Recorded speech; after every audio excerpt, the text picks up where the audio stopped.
Hello, I found this article on Newsweek today. Um, Inside the military's top secret plans if coronavirus cripples the government.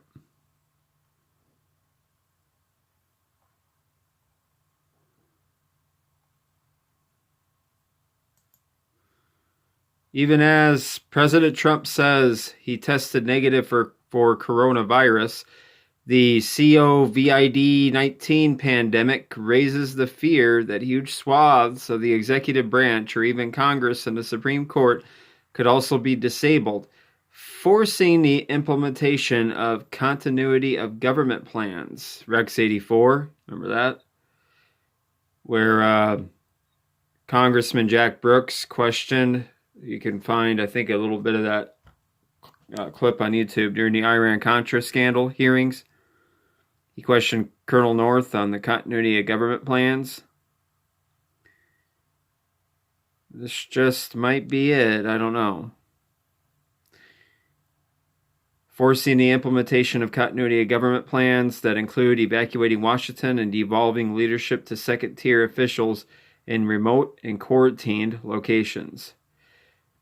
But coronavirus is also new territory where the military itself is vulnerable and the disaster scenarios being contemplated, including the possibility of widespread domestic violence as a result of food shortages, are forcing planners to look at what are called extraordinary circumstances.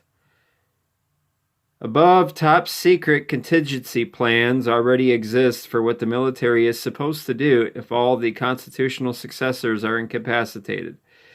Standby orders were issued more than 3 weeks ago to ready these plans, not just to protect Washington, but also to prepare for the possibility of some form of martial law.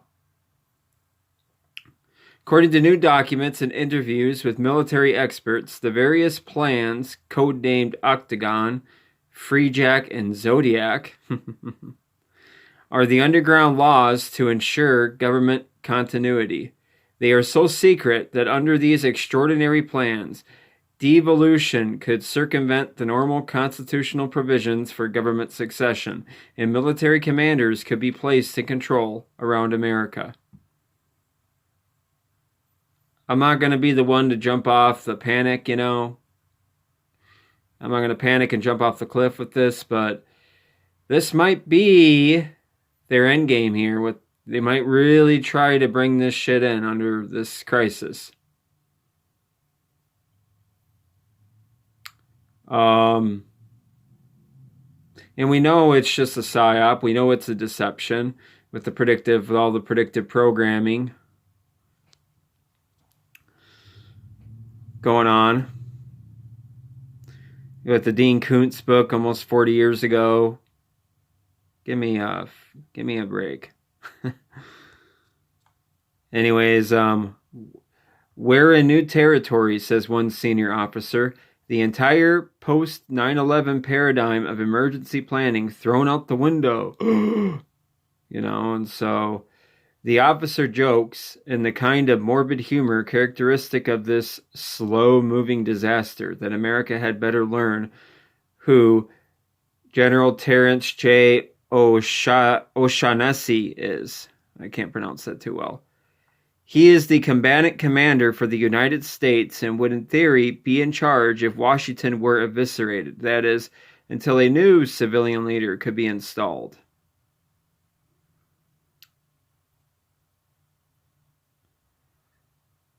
So,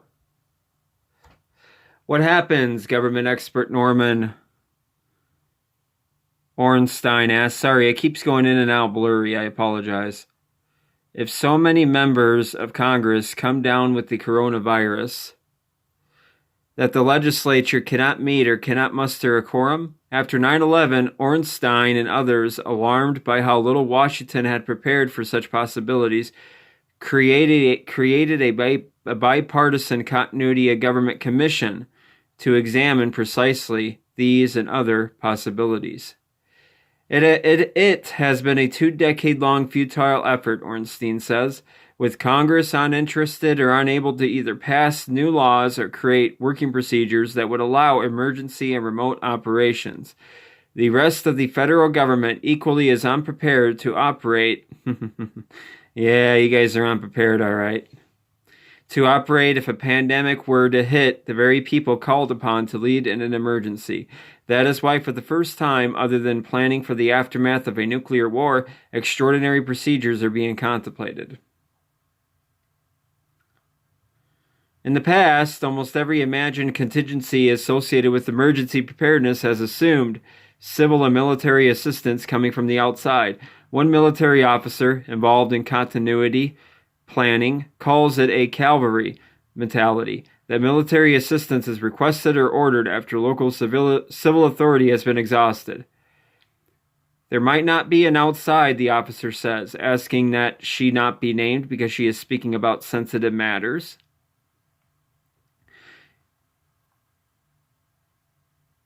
In recognition of the equal vulnerability of military forces, the Pentagon has instituted unprecedented restrictions on off-base travel. Last Wednesday, it restricted most overseas travel for 60 days. Then on Friday, issued supplemental domestic guidance that essentially keeps all uniformed personnel on or near military bases. There are exceptions, including travel that is mission essential, the Pentagon says. Mission essential in this regard applies to the maze of more than a dozen different secret assignments, most of them falling under 3 larger contingency plans. See Con Plan 3400, or the military's plan for homeland defense if America itself is a battlefield. Con Plan 3500, defense support of civil authorities, where the military assists in an emergency short of armed attack on the nation. Con Plan 3600, military operations in the national capital region and continuation of government, under which the most secret plans to support continuity are nested. All of these plans are the responsibility of U.S. Northern Command, NORTHCOM, the Homeland Defense Military Authority created after 9/11. And this is the authority that's really going to be heading this martial law if they ever get it going. NORTHCOM. Air Force General O'Shaughnessy is NORTHCOM's Colorado Springs-based commander. On February 1st, Defense Secretary Mark T. Esper signed orders directing NORTHCOM to execute nationwide pandemic plans. Now, this is February 1st.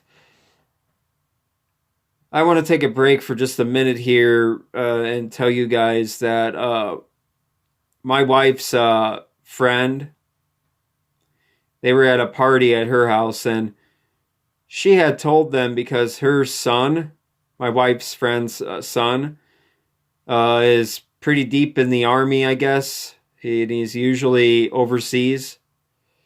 And anyways, he had told her, and I think this was back in November or December, that he was telling everybody at the party that, there's something big coming in March. And my wife came home from the party and had talked to me about that. And here we are in March. And look what's going on. I wonder if, obviously, if this is planned months in advance, then it's just a scam for a military takeover of the country. Possible one. Anyways, secretly he signed warning orders, the Warnord as it's called, alerting NORTHCOM and a host of East Coast units to, quote, prepare to deploy, unquote, in support of potential extraordinary missions. 7 secret plans, some highly compartmented, exist to prepare for these extraordinary missions. 3 are transportation related, just to move and support the White House and the federal government as it evacuates and operates from alternate sites. The first is called the rescue and evacuation of the occupants of the Executive Mansion or RESM plan, responsible for protecting President Trump, Vice President Mike Pence and their families, whether that means moving them at the direction of the Secret Service or in a catastrophe, one they'll probably stage, digging them out of the rubble of the White House. The second is called the Joint Emergency Evacuation Plan, or JEEP, and it organizes transportation for the Secretary of Defense and other national security leaders so that they can leave the Washington area. The Atlas Plan is a third moving non-military leaders, congressional leadership, the Supreme Court, and other important figures to their emergency relocation sites. Under Atlas, a still secret bunker would be activated and cordoned with government operations shifting to Maryland. The three most compartmented contingencies, Octagon, Freejack, and Zodiac, call upon various military units in Washington, D.C., North Carolina, and eastern Maryland to defend government operations if there is a total breakdown. The seventh plan, codenamed Granite Shadow, lays out the playbook for extraordinary domestic measures that involves weapons of mass destruction. I disclosed the existence of this plan in 2005 and its associated National Mission Force, a force that is on alert at all times, even in peacetime, to respond to a terrorist attack or threat with a nuclear weapon. Most of these plans have been quietly activated during presidential inaugurals and State of the Union addresses. Ain't that convenient? The centrality of the weapons of mass destruction scenario seen in the annual Capitol Shield exercise in Washington. Last year's exercise posited a WMD attack on Metro Station. Military sources say that only the massive destruction caused by a nuclear device or the enormous loss of life that could be caused by a biological agent present catastrophic pressure great enough to justify movement into extra constitutional, don't you love that? Extra constitutional actions. That's, to me, that just seems like a euphemistic word for, tyrannical police state actions, right? Nazi Gestapo actions, extra constitutional actions, and extraordinary circumstances plans. WMD is such an important scenario, a former Northcom commander told me, not because it is the greatest risk, but because it stresses the system most severely. According to another senior retired officer who told me about Granite Shadow, it is now working as a defense contractor. The National Mission Force goes out on its missions with special authorities pre-delegated by the President and the Attorney General. These special authorities are needed because under regulations and the law, federal military forces can supplant civil authority or engage in law enforcement only under the strictest conditions. When might the military's emergency authority be needed? Traditionally, it's thought of after a nuclear device goes off in an American city, but now planners are looking at military response to urban violence as people seek protection and fight over food. And according to one senior officer, in the contingency of the complete evacuation of Washington, under Defense Department regulations, military commanders are authorized to take action on their own in extraordinary circumstances, where duly constituted local authorities are unable to control the situation. The conditions include large-scale, unexpected civil disturbances. Unexpected, yeah, it's not to them. They've been planning this for many years. This could be what they're going to be implementing pretty soon. You can go look that up at Amazon, buy it yourself. Please read it. I forgot where I was now. Unexpected civil disturbances involving significant loss of life or wanton destruction of property. The Joint Chiefs of Staff codified these rules in October 2018, reminding commanders that they could decide on their own authority to engage temporarily in military control in circumstances where prior authorization by the President is impossible, or where local authorities are unable to control the situation. A new Trump-era Pentagon directive calls it extreme situations. In all cases, even where a military commander declares martial law, the directives say that civil rule has to be restored as soon as possible. In scenarios where one city or one region is devastated, that's a pretty straightforward process, unquote, the military planner told me. But with coronavirus, where the effect is nationwide, we're in territory we've never been in before. Yep, order out of chaos.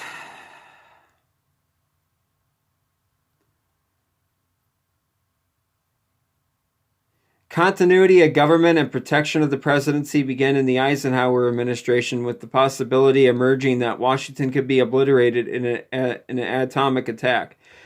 The need to plan for a nuclear decision-maker to survive even a direct attack led to the building of bunkers and a maze of secret procedures and exceptions, many of which are still followed to this day. Congress was also folded in, at least congressional leadership, to ensure that there would always be a constitutional successor. And then the Supreme Court was added. Before 9/11, continuity and emergency programs were broadened beyond nuclear war preparedness, particularly as hurricanes began to have such devastating effects on modern urban society. And because of the advent of pandemics, broadly beginning with the avian influenza, civil agencies responsible for national security, such as the Department of Health and Human Services, which is the lead agency to respond to coronavirus, were also brought into continuity protection. Despite well-honed plans and constant testing over 30 years, the attacks of September 11, 2001 severely tested all aspects of continuity movement and communications. Many of the procedures written down on paper were either ignored or thrown out the window. Yeah, because they needed that to happen so they could, get the Patriot Act in, get the police state New World Order going, and go into Iraq and Afghanistan for the oil and opium. Yeah, and continue to declare endless wars in the Middle East for Israel and the criminal New World Order gang. So no, it wasn't that, they accidentally ignored. No, they deliberately ignored or threw the procedures out the window. They needed it to happen. As a result, continuity had a second coming. Billions spent by the new Department of Homeland and the other national security agencies to ensure that the Washington leadership could communicate and move. A whole new system established to be ready if a terrorist attack came without warning. Bunkers, many shuttered at the end of the Cold War, were reopened and expanded.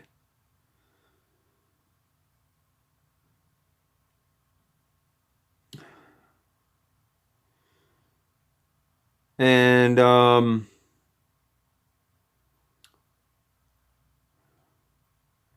guess due to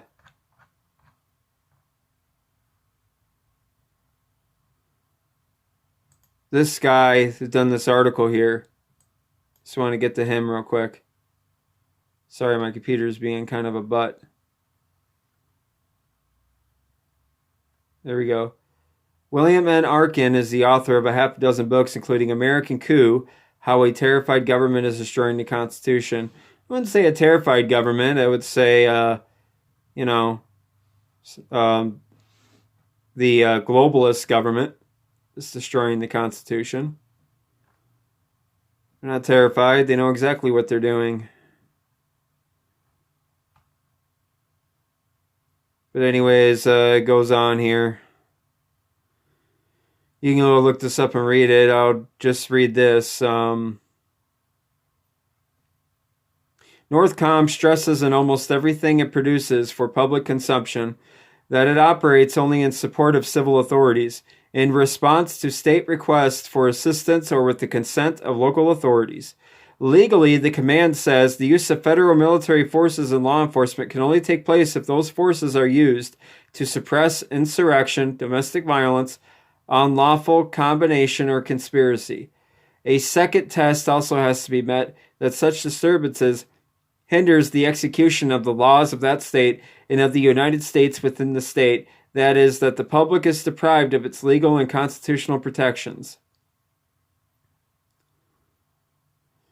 Local civil authorities must be unable, fail, or refuse to protect the civilian population for military forces to be called in, Pentagon directives make clear. Since Hurricane Katrina in 2006, you remember that? Remember that video? If you guys, whoever's watching, has been paying attention to, been waking up to the New World Order since that time. Do you remember that footage where the military was going door to door and confiscating everybody's guns and everything, and taking everybody's weapons? And you had that footage of that little old lady, and she said they asked her, they banged on her door. They came in her house, if I'm not mistaken. I believe that's how it went down. They asked if she had any weapons in the house, and she said yes, and she showed him a little pistol, and the cop, big guy, got all freaked out and tackled this little lady and up against the wall and hit her. She had like a bruise on her eye, bruises on her. Do you remember that? Well, maybe they might still have it on YouTube if they haven't taken it down. Go look it up. Gun confiscation during Hurricane Katrina. No emergency has triggered any state to even request federal military aid under these procedures. Part of the reason the senior officer involved in planning says is that local police forces have themselves become more capable acquiring military-grade equipment and training. And part of the reason is that the governors have worked together to strengthen the National Guard, which can enforce domestic law when it is mustered under state control. So, I don't think it matters if, the president, as a matter of jurisdiction, I remember the major issue with the whole police state thing with a lot of these people was that, well, the federal government has no right to, overstep, on the states and local and take over like that. Well, they can still bring in tyranny, bring in a tyrannical police state in other ways. They don't need to use just on the federal level. You just arm the local police forces with military-grade equipment, and that's part of the reason why they haven't really needed federal military. It's because they're equipped, local police, and with the governors of the states, right? They strengthen the National Guard so they can handle it, but they can just use the National Guard and local police to bring it in, to bring in the continuity of government operations. But to give a sense of how sensitive the employment of military forces on American soil is, when the New York National Guard arrived in New Rochelle last week, even though they were operating under the control of the governor, Mayor Noam Bramson still found it necessary to assure the public that no one in military uniform would have any policing function. Local authorities around America are already expressing worries that they have insufficient equipment, particularly ventilators, to deal with the possible influx of coronavirus patients, the number of hospital beds fewer than the potential number of patients that could need them, and brawls have already broken out in stores where products are in short supply. Boy, these people just run on so predictable, unfortunately, the masses. That's why they're able to control us, They know that how we're going to act like animals when, the shelves get more empty. This just might be like a test of theirs, They're testing to see how this is going to play out if we're going to consent to all this quarantine and God knows what else. This might just be that. Or, like I said, this could really be their end game where they, really are going to try to take over here. I don't know. I sure as God, I pray to God not. The worst case is that shortages and violence spreads, that the federal military, isolated and kept healthy behind its own barricade, is called to take over.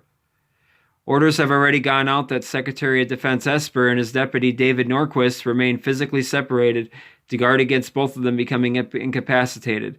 Other national security agencies are following suit, and the White House continuity specialists are ready in evacuation should the virus sweep through the executive mansion. The plans state that the government continues essential functions under all circumstances, even if that is with the devolved second string or under temporary military command. One of the national essential functions, according to Federal Continuity Directive 1, is that the government provide leadership visible to the nation and the world while maintaining the trust and confidence of the American people. The question is whether a faceless elite could ever provide that confidence, preserving government command, but also adding to public panic. That could be a virus too. I couldn't agree more, but this article is by him. It's his work. But I wanted to share that because this article came out today. And this was on our local news, KCCI.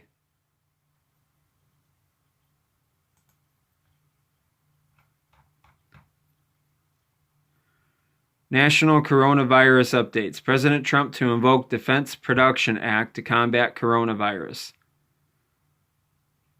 Here's the latest. In the United States, there are at least 7,000 cases across all 50 states, plus Puerto Rico, the U.S. Virgin Islands, and Washington, D.C. At least 111 have died from the virus. Now, you can look up the numbers from the flu and everything and all these other diseases, and the numbers are much higher.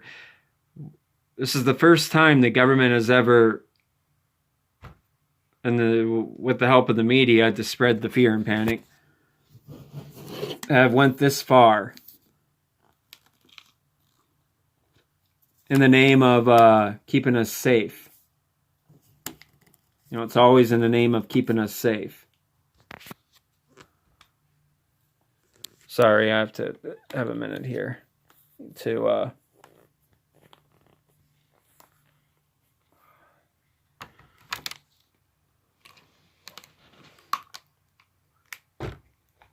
there we go. Sorry about that.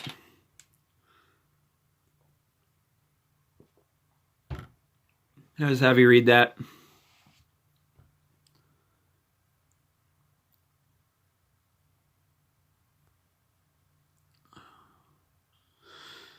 Yeah, you know, Treasury Secretary Skull and Bones Stephen Mnuchin. Remember I had a video earlier where I showed all the swamp in Trump's cabinet.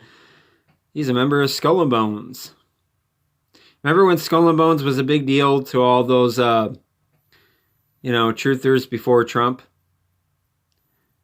You know, now under Trump, you know, it's just not a big deal anymore.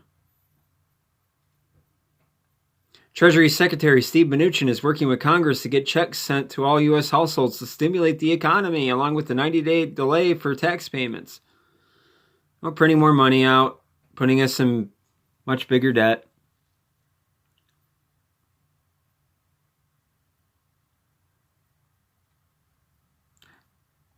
So, can you read that? Okay.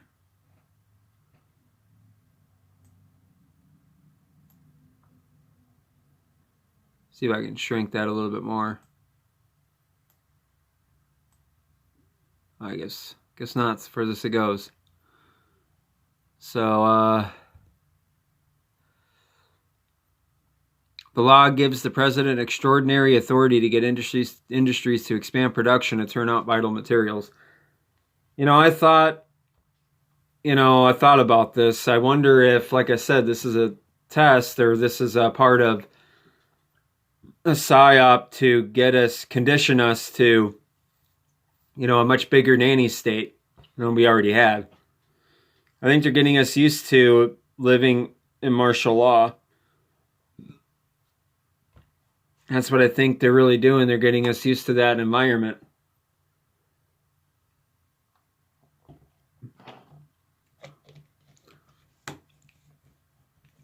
This might be something big. This might be their end game. This might be what I was saying before, or what that ex-military official from my last video said. This is a psychological warfare. Or it may be just nothing, and I hope that's what it is. I hope this is just some more bullshit, but that it doesn't get really ugly. I do have a feeling, but maybe that feeling is wrong. Dr. James Phillips, an assistant professor at George Washington University, told CNN that the bottom line is things will get much worse. Like I said, I mean, they could really, make it, seem like the people who aren't taking it serious, right? That, oh, not much is happening, but they might really make this an emergency. And, they might really, shit might really get bad here soon. All thanks to them, and it'll give the elites, the shadow Illuminati government, the excuse to implement their rex84 and do what they want to do.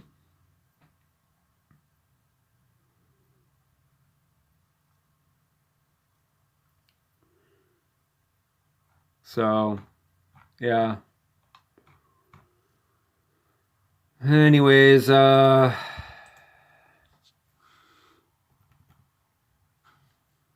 going to be a little bit on the slow side.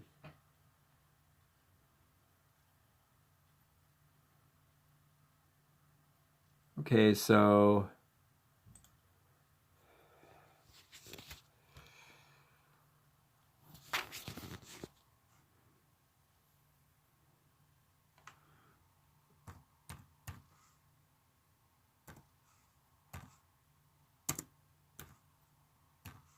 I wonder if I can find it.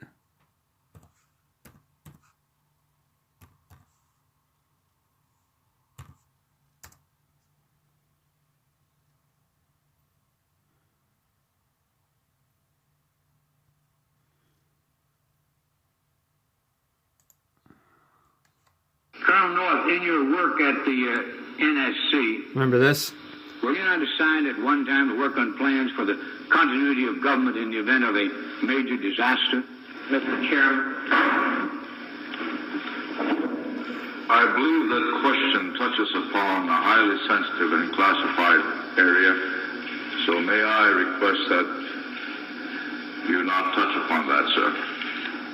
I was particularly concerned, Mr. Chairman, because I read in Miami papers and several others that there had been a plan developed by that same agency, a contingency plan in the event of emergency that would suspend the American Constitution. And I was deeply concerned about it and wondered if that was the area in which he had worked.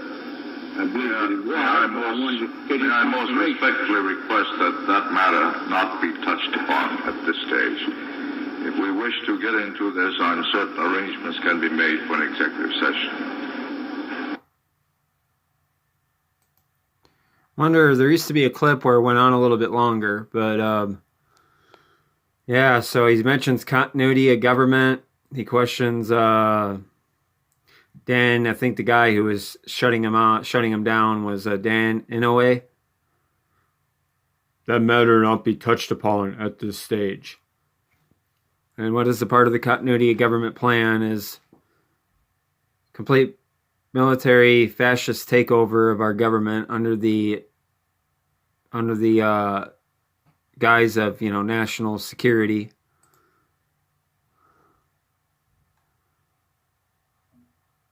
I would like to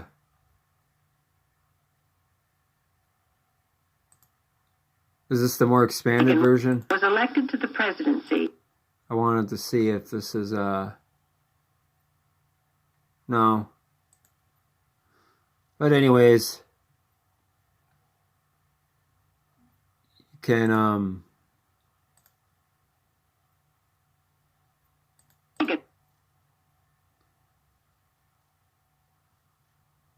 but anyways, yep, and I did a video before where I had showed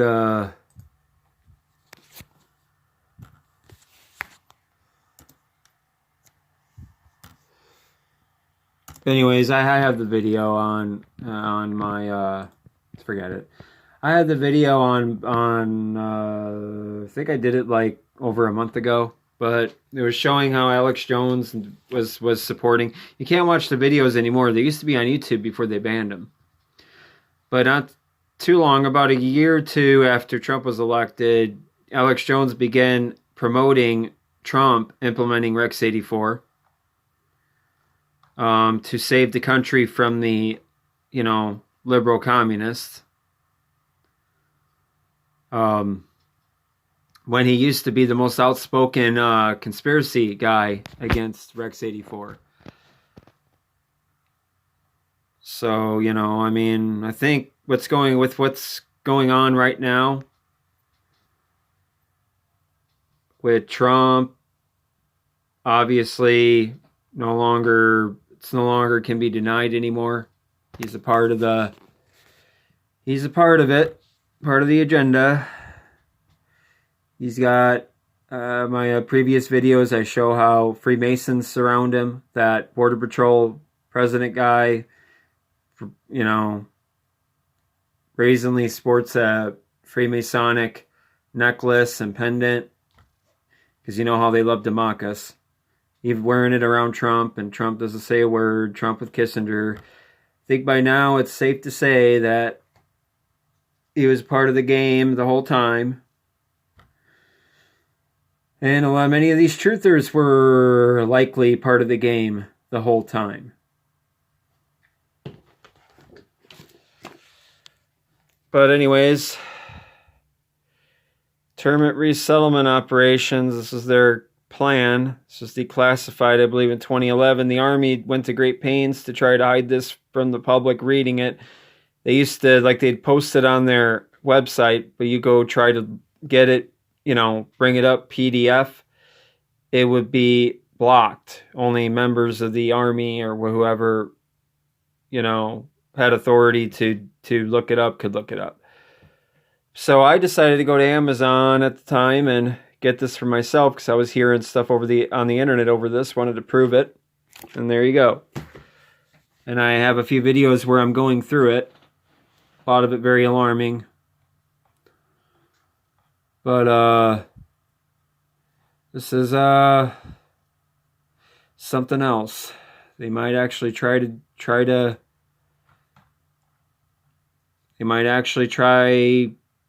really for bringing out their end game with this. I hope not.